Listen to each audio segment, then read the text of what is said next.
दोस्तों, स्वागत है आपका आपके चैनल डॉक्टरी ऑनलाइन पर। आज हम बात करने वाले हैं एक इम्पोर्टेंट नोटिफिकेशन के बारे में जो निकला है arm forces medical services service commission and And if you have completed MBBS, this is a golden opportunity for you to serve as an officer in an army, navy, and air force.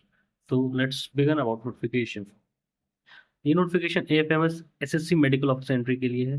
Mail and female both are eligible for this selection process के through आपको Indian arm forces में commission officer बनाया जाएगा as a doctor and the selection will be based on your NEET PG score and interview that will be conducted in November in Delhi ARA.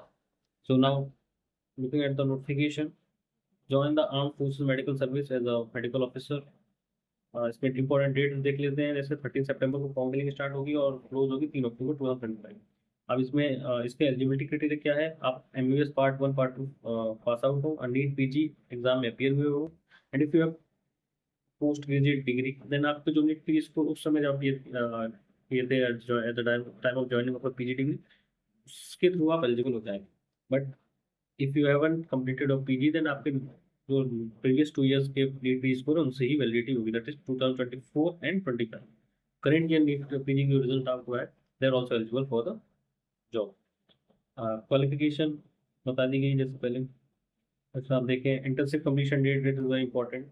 Internship completion date 31 जुलाई 2025 से पहले होनी चाहिए। Age limit for MBBS pass out 30, and for degree and PG degree and diploma holder 35। Vacancy 225 में 169 mails के लिए, 56 females के लिए। Now the place of interview जैसे पहले बताया दिल्ली है, Delhi RR hospital, that is research and referral new Delhi hospital new Delhi. Tentative dates for interview 11 November 2025 onwards.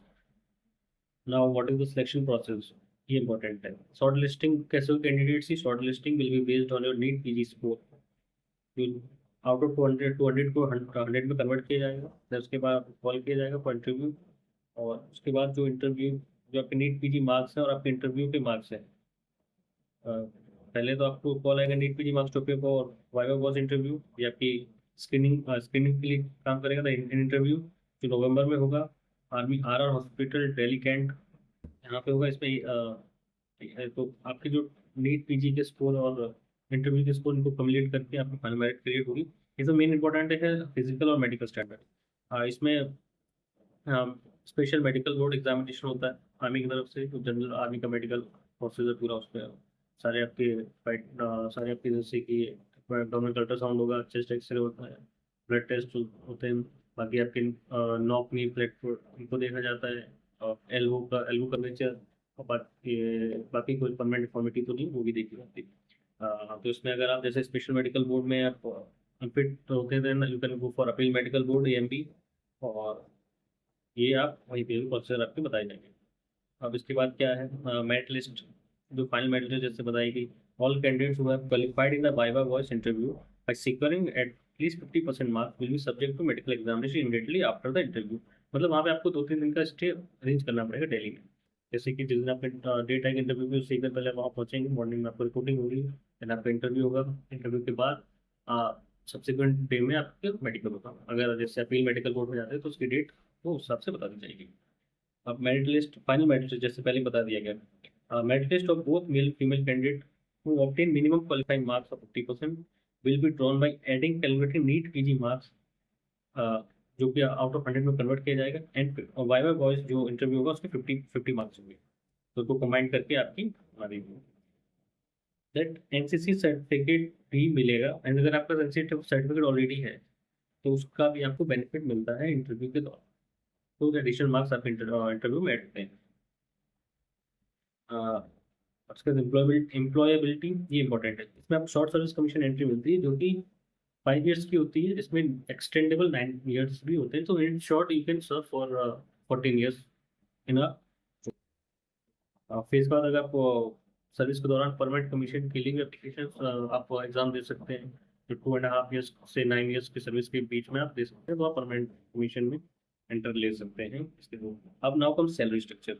अब इसमें आप ज्वाइनिंग पे ही आपको कैप्टन की रैंक प्रोवाइड की जाएगी। इसकी बेसिक पे 61,300 रुपीज़ है, और इसमें MSP होती है 15,500 प्लस HRA, एंड जहाँ पर हर जगह जैसे डॉक्टर्स को एनपीए मिलता है, नॉन प्रैक्टिसिंग अलाउ, तो यहाँ पे भी प्रोवाइड किया जाता। तो इन शॉर्ट अगर आप देखें, टोटल सैलरी 61,000 प्लस 15,500 प्लस जो आपका एनपीए एचआरए सब इंक्लूड करके पहुंच जाती है अराउंड 1.5 प्लस। क्योंकि करंट डीए, अगर आप इसमें करंट जो डीए है 58% को ऐड करो तो 1.5 लाख प्लस सैलरी आपकी पहुंचती है eight the time of joining. बाकी और आप जैसे अगर एज एन आर एम आप पोस्टेड होते हैं किसी हार्ड एरिया में, जैसे कि जे एंड के श्रीनगर, यहाँ पे आपको यहाँ का जो स्पेशल अलाउंस है तो वो भी प्रोडक्ट, तो ये सैलरी आपकी 1.7 लाख तक भी जा सकती है eight the time of joining.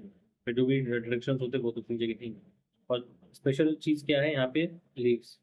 आपको during service you will be entitled for 60 days annual leave and 20 days of CA in a year, that is around 80 leaves in total. अब now comes promotion. Promotion captain से major होगा, 4 साल की service होती है तब captain से major बनते हैं। उसके बाद लेफ्टिनेंट कर्नल बनने के लिए आपको टोटल सर्विस 11 ईयर्स की होनी चाहिए।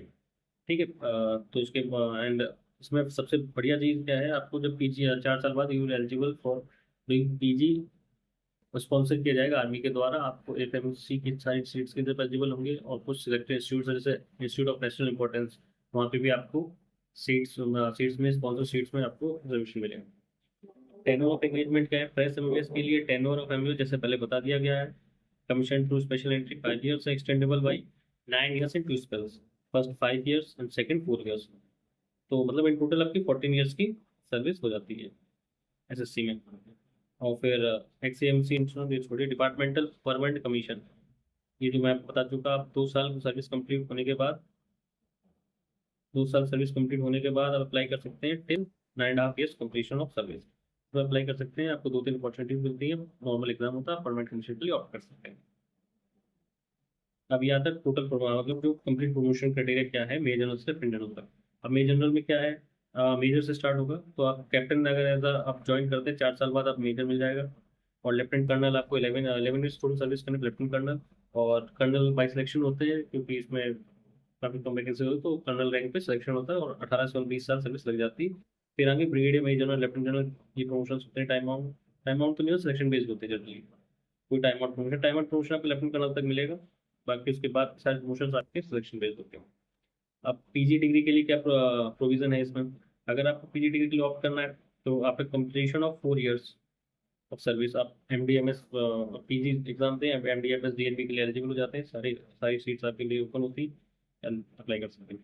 और सुपर स्पेशलिस्ट एसएस भी करना है अगर आपके, इसके बाद तो आप एम डी एम एस के 4 years आपको ग्रेड स्पेशलिस्ट के तौर पर जॉब करनी पड़ेगी। उसके बाद आप एलिजिबल हो जाएंगे एसएस एग्जाम देने के लिए। एसएस एग्जाम देने के एलिजिबल क्या, एसएस करने के लिए इनके थ्रू सेम दिल्ली में आप एसएस कर सकते हैं। एजेंसी में काफ़ी सीट्स हैं नीट सुपर स्पेशलाइजेशन के लिए, तो आप उसके थ्रू अप्लाई कर सकते हैं। तो बढ़िया अपॉर्चुनिटी है आगे बहुत। शॉर्ट सर्विस कमीशन ऑफिसर, ठीक है। स्ट्रिक्ट ये डॉक्यूमेंट्स जो रिक्वायर्ड है आपको at time of interview, passport हो, scan copy, final MBBS, internship completion है, NEET PG entrance marks, score card, admit card, PG degree certificate, Aadhaar card. And उसके बाद ये सारे डॉक्यूमेंट्स की लिस्ट है, एक बार देख सकते हैं आप। फिर एडमिट कार्ड एप्लीकेशन होती है, 200 रुपये फीस, एग्जाम फीस है। तो दिस इज द क्रक्स। तो wishing all the best, state your life.